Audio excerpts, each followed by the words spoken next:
नमस्कार भक्तों। आज की इस वीडियो में आपको मैं सुनाने जा रही हूँ बृहस्पतिवार व्रत में नियम से सुनी जाने वाली ये पौराणिक कथा। इस कथा के अनुसार एक समय की बात है। किसी राज्य में एक बड़ा प्रतापी और दानी राजा राज्य किया करता था। वह हर गुरुवार को व्रत रखकर दीन दुखियों की मदद करके पुण्य प्राप्त करता था। परंतु ये बात उसकी रानी को अच्छी नहीं लगती थी। वह न तो व्रत करती थी और न ही दान पुण्य में विश्वास रखती थी। इतना ही नहीं, वह राजा को भी ऐसा करने से सदैव मना किया करती थी। एक समय की बात है, राजा शिकार खेलने के लिए वन गए। घर पर रानी और दासी अकेले थे। उसी समय गुरु बृहस्पति देव साधु का रूप धारण कर राजा के दरवाजे पर भिक्षा मांगने आए। साधु ने जब रानी से भिक्षा मांगी तो वह कहने लगी कि हे साधु महाराज, मैं इस दान और पुण्य से तंग आ गई हूँ। आप कोई ऐसा उपाय बताएं जिससे कि सारा धन नष्ट हो जाए और मैं आराम से रह सकूं। इतना सुनकर बृहस्पति देव ने कहा कि हे देवी, तुम बड़ी विचित्र हो। संतान और धन से भला कभी कोई दुखी होता है?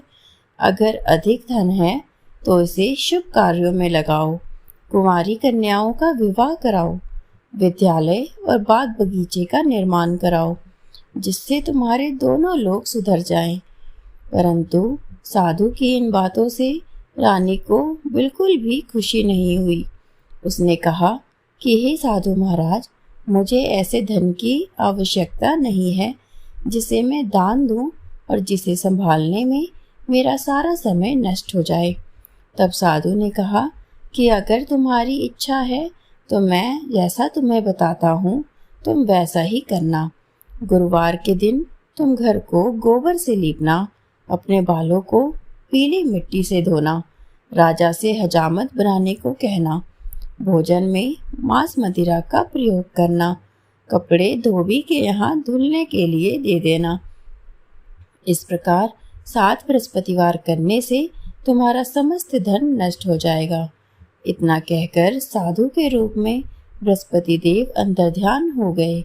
साधु के कहे अनुसार बातों को पूरा करते हुए रानी को केवल 3 बृहस्पतिवार ही बीते थे कि उसकी समस्त धन संपत्ति नष्ट हो गई। भोजन के लिए राजा का परिवार तरसने लगा। तब एक दिन राजा ने रानी से कहा कि हे रानी, तुम यहीं रहो, मैं दूसरे देश को जाता हूँ, क्योंकि यहाँ पर सभी लोग मुझे जानते हैं। इसलिए मैं यहाँ पर कोई भी छोटा कार्य नहीं कर पाऊँगा। ऐसा कहकर राजा दूसरे देश को चला गया। वहाँ वह जंगल से लकड़ी काट कर लाता और शहर में बेचता। इस तरह वह अपना जीवन व्यतीत करने लगा। और इधर राजा के प्रदेश जाते ही रानी और दासी दुखी रहने लगे। एक बार जब रानी और दासी को 7 दिन तक बिना भोजन के रहना पड़ा तो रानी ने अपनी दासी से कहा कि हे दासी, पास ही के नगर में मेरी बहन रहती है। वह बड़ी धनवान है।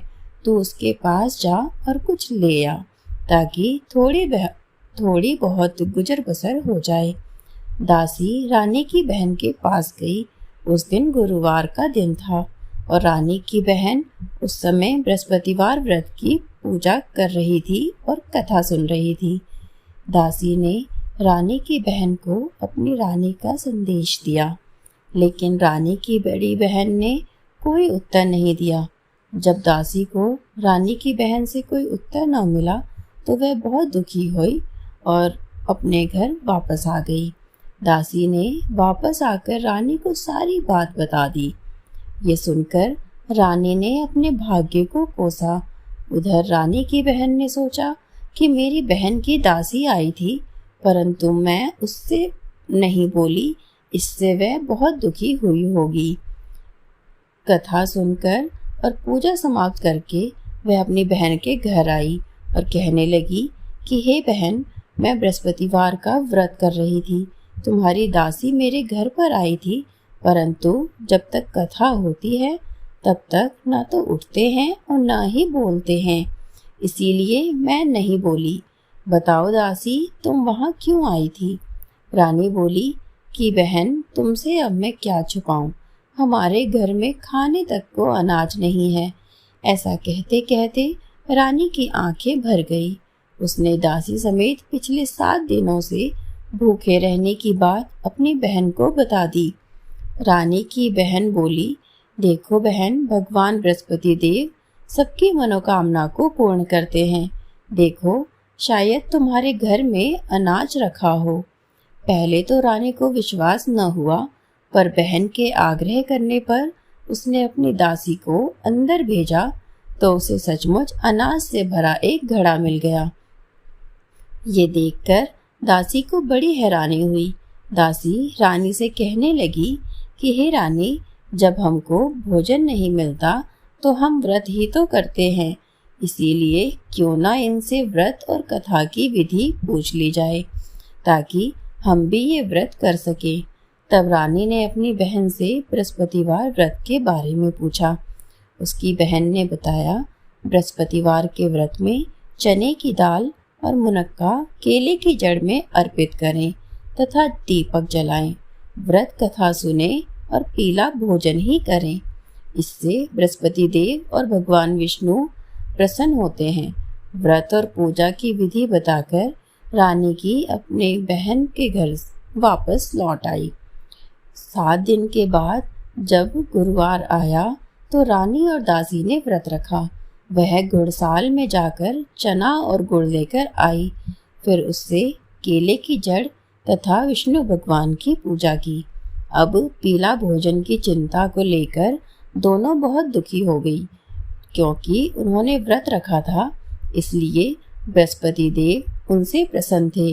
वह एक साधारण व्यक्ति का रूप धारण कर 2 थालियों में पीला भोजन दासी को दे गए। भोजन पाकर दासी प्रसन्न हुई और फिर रानी के साथ मिलकर भोजन ग्रहण किया। उसके बाद वह सभी गुरुवार को व्रत और पूजा करने लगे। बृहस्पति देव की कृपा से उनके पास फिर से धन संपत्ति आ गई, परंतु रानी फिर से पहले की तरह आलस्य करने लगी।